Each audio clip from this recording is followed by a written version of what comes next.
Welcome back to the Green Revolution Show, ladies and gents. I'm your host, Alexander Graham Markulides. We are out here off the coast of Santa Barbara with some phenomenal people truly looking at, can we trigger global climate cooling? Can we look over there and look at these offshore drilling platforms and say, you know what? We've done some amazing work. We have human genius and ingenuity. We harness sludge, concentrated fossil fuels, ancient sunlight from beneath the ocean and then farther beneath the surface of the continental shelf and the tectonic plates beneath that. So without further ado, I'd like to welcome our guest today. We have the one, the only zero waste guy, Jonathan Levy. And Jonathan, we thank you so much for being here. He's come a good way, and he has many things to say to us about what exactly waste is and how we can thrive with nature.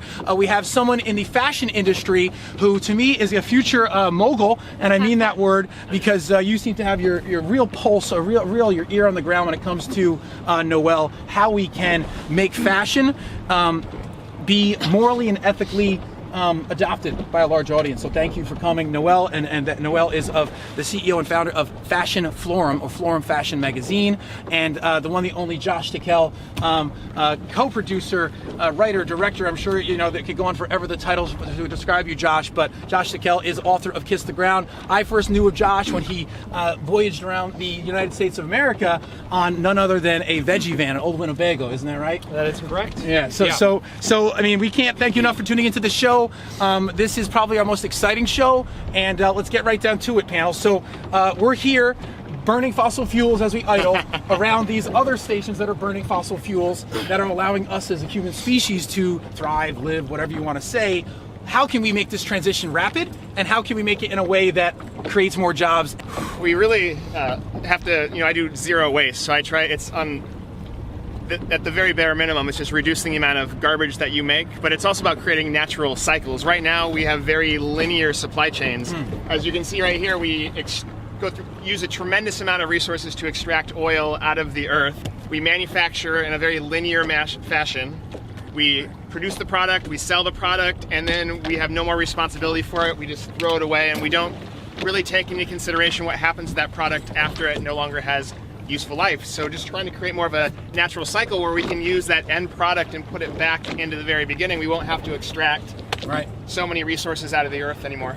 And what does that look like? Like, do we have a good example of someone doing that? You know what I mean? Because I've heard that before. I think that what he just said, I mean, that is exactly what we need to do, right? So, like, is it you? Is it me? Who's going to be the early adopters that are actually going to make a product or a service that actually does that, right? Because it's easy to say. It's starting to happen with fashion. The dress I'm wearing is 40% recycled polyester. Okay. So it's the more materials we start to use and make, we'll continue to make a circle instead of creating a line. Right. And to your point, Jonathan, I mean, you work for a company that's Go to Zero, correct? Go to Zero strategy. Go to Zero strategy. So you must be on the ground floor of this every day talking to people about how to employ these strategies. I'm working with businesses on ways to reduce the amount of waste that they generate. Okay. So a lot of it, in my case, is the end user, not as much with the manufacturers. But it really starts with cultural changes. I don't think I give a plug, but I saw Josh was wearing a Patagonia jacket, and their whole culture is they're a retailer who advocates for repairing their jackets before throwing it away and buying a new one. And it takes the manufacturers and big business to kind of change their focus, that they can still sell a high quality product and be profitable while not encouraging people just to use it one time and throw it away. Yeah, buying quality over quantity. Right. Yeah, Josh, I mean, I'm wondering even what's going on in your brain right now. You've been in the green scene before the green scene was the green scene. Right. I mean, I was watching the old clip of you with Jay Leno, and it was I'm actually feeling a little green. That's what's going through my head from all the waves. Oh, yes. Well, clearly I came today just to be a fashion model for Patagonia. And what is is this also Patagonia, or is this Boco gear? This is from the Ventura Marathon. Okay. It's completely unrelated. Okay. In that, we could walk more. That is a simple solution to the issue of using too much fossil fuels. Right. We could obviously ride our bikes more. I've worked off and on renewable energy issues for 20 years. And we are seeing a shift. We're seeing solarification in Southern California. Mm-hmm. We're seeing more electric cars. We're seeing more, at least, desire for effective public transportation. Whether or not we're ever going to get that last mile to LAX connected to an actual rail system is still a question. But I think we haven't really hit the critical mass moment. We haven't hit the apex moment. I mean, look, most of our lives are still sustained by some form of fossil fuel, whether that's electricity through coal generation, or whether that's through these guys out here. Right. And so I think the big question is, are we going to create a policy shift that is immediate, that is powerful, that is global? Are we going to stop electing oil-funded politicians? Because ultimately, all of this boils down to policy. People will say it's consumer choice. Yes, consumer choice has a huge impact on how things go. Right. But policy dictates so much of how the market works. And so Josh, you're talking about policy. What's the most effective way for us to lobby policy? Well, I think people underestimate the power of down ballot initiatives. I think people underestimate the power of local elections. We're in 2018. Here we're moving up to a midterm election. So there's going to be literally thousands of seats that change during this year. Not just in the state house, Senate. We're talking local state houses across the nation. Okay. So everything from your city council to your local water board to your school board. But we've got this massive ability in the United States, really unused ability, to shift policy on a local level. And just like Santa Barbara County and Ventura County are oil counties, they're agricultural counties. And so we've got this constant tension between the fossil fuel money and sort of the ability to produce food. And of course, you've also got the desire for people to have a clean and green environment. That's a classic case of what's going to be the tiebreaker. Policy is going to be the tiebreaker. So where can we affect change? We can affect change where no one's looking, in the thousands of seats that are not being run for by ecologically minded, well-educated people like you two. Would be amazing. Yeah. The ground game of the Republicans has been quite effective. Whether you love them or hate them, whether you respect portions of their establishment or not, and they have gobbled up a lot of formerly Democratic governor seats. They have taken a lot of state houses, and they have really done a effective job at redistricting and using gerrymandering to really tip the scales in their favor. So what specifically can we do to inoculate against that in 2018? Your next local election, what are the strategies to do that? The question is, what are you doing now? Are you running? Are you supporting a candidate? Are you aware of when your local primaries are? Okay. Are you conscious of the power that you have right now? Here in California, obviously Gavin Newsom is going to run for governor. He has a very broad environmental platform. That's a good choice. But it's not the only choice. What are the other choices?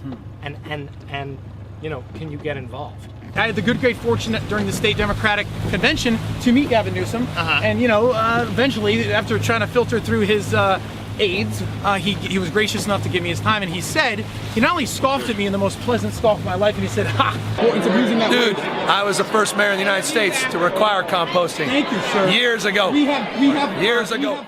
But he also directly referred to being here. The offshore drilling stations were shutting down too, or in the very least, talking about repurposing too.